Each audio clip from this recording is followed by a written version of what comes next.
జరుగుతుంది. ఇంకా అనేకమైనటువంటి ఇంపార్టెంట్ బిల్లుల మీద చర్చ జరుగుతుంది. రండి సీన్ అన్నట్టు చర్చ జరుగుతుంది. ఈ సందర్భంగా ఏమైంది, ముఖ్యమంత్రి గారు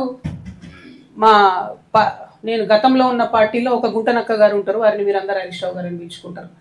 ఆయనను చూసి నేనేదో మాట అన్నాడు, అనగానే నన్ను అంటవా నువ్వు అని చెప్పి అసెంబ్లీ మొత్తం వాయిదా వేసుకొని వెళ్ళిపోయాడు.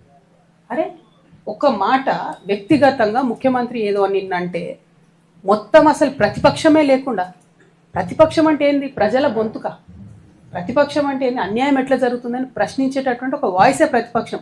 It is not a party, it is a big responsibility. దాన్ని వదిలేసి మొత్తం సభ 5 రోజులు ఎట్లా మీరు బాయ్కాట్ చేసిపోతారు? ఏంది, కేవలం హరీష్ రావు గారిని ఒక మాట అన్నందుకు బాయ్కాట్ చేసిపోతారా? కేసీఆర్ గారిని ఎన్ని తిట్లు తిట్టినా రేవంత్ రెడ్డి గారు ఎప్పుడన్నా బాయ్కాట్ చేసిన హరీష్ రావు గారు?